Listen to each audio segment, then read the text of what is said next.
আসলে সম্প্রতি চট্টগ্রাম খালে একটা বাচ্চা মারা যাওয়ার প্রেক্ষিতে সিটি কর্পোরেশন এবং চট্টগ্রাম উন্নয়ন কর্তৃপক্ষের কোনো দায়িত্ব আছে কিনা এই বিষয়টা মূলত আমরা যাচাই করার জন্য আসছি।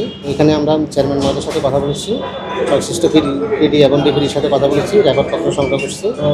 আসলে ওনাদের 36টা খাল ওনাদের আওতায় আছে। এর মধ্যে ইতিমধ্যে 19টি খাল ওনারা সমাপ্ত করছে। এই খালে হিজড়া খাল যেখানে দুর্ঘটনাটা ঘটেছে ওখানে আসলে কাজ মাত্র শুরু করেছে ওনারা। কাজ করার পরে ওই অংশগুলিতে এখন কাজ করতে পারে না, কাজটা চলমান আছে। আর বাকি যে 19টা খালে ওনারা কাজ সম্পন্ন করেছে ওখানে অলরেডি ওনারা রেলিং করেছে, আমাদের নিশ্চয়তা প্রদান করছে। আমরা সরজমিনে যাব, রেলিং আসলে করছে কিনা আমরা দেখব। আর যেখানে দুর্ঘটনা ঘটেছে ওই অংশ ওখানেও যাব আমরা, কেন হলো এখানে ওনারা কোনো তদন্ত কমিটি এখনও গঠন করে নাই। পূর্বে যেসব দুর্ঘটনা ঘটেছে ওই বিষয়ে কোনো তদন্ত কমিটি তারা গঠন করে নাই। তো এই বিষয়টা আমরা দেখব কেন করে নাই। এরপর আমরা সিটি কর্পোরেশন যাব, ওনাদের কোনো দায়িত্ব আছে কিনা এটা আমরা খতিয়ে দেখব।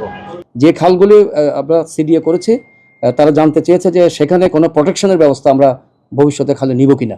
তো আমরা যে খালগুলো করেছি সবগুলোতে আমরা প্রোটেকশনের ব্যবস্থা নিয়েছি, সেনাবাহিনীর প্রোটেকশনের ব্যবস্থা নিয়েছে। আমাদের পরিকল্পনা অনুযায়ী ডিপিপি অনুযায়ী সবগুলোতে 1.5 থেকে 2 ফিট করে সবগুলোতে রেলিং দেওয়া আছে। এই রেলিং কিন্তু আসলে যে দ্রুতগামী ইঞ্জিন রিক্সাকে এটা সতর্ক হতে হবে, এগুলোকে আটকাতে পারবে সেরকম রেলিং নয়। খালের পাড়ে যে রেলিংটা আছে যে যাতে কোনো মানুষ হেঁটে যাওয়ার সময় বা ওই রেলিং এটা যদি জলমগ্নও থাকে যেন বুঝতে পারে যে এখানে একটি খালের সীমা আছে, সেটা যেন বুঝতে পারে। আবার রেলিংয়ের উচ্চতর একটি সীমাবদ্ধতা আছে, আমি কতটুকু উচ্চ করতে পারবো টেকনিক্যালি, কারণ খুব বেশি উচ্চ যদি আপনি রেলিংটা করেন তাহলে খাল ক্লিনিং করতে সমস্যা হয়।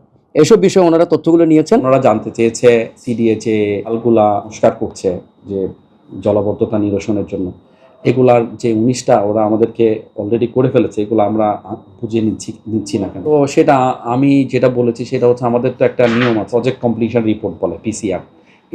এটা না দিলে কিন্তু আমরা এটা বুঝে নিতে পারবো না। গতকাল আমাদের প্ল্যানিং কমিশনের সচিব মহোদয় আসছে, ওনাকেও কিন্তু আমরা এই কথাটা বলেছি যে স্যার আপনার 19টা খাল তো ওনারা করে ফেলেছেন, এটাকে আমরা আংশিকভাবে বুঝে নিতে পারবো। আর একটা বিষয় হচ্ছে এগুলো বুঝে নিতে হলে অনেক বিষয় আছে পারিপার্শ্বিক, আমার জনবল লাগবে, আমার ইকুইপমেন্ট লাগবে, আমার আর্থিক সঙ্গতি লাগবে, আমাকে বরাদ্দ লাগবে, এই বিষয়টাও আমরা তুলে ধরেছি।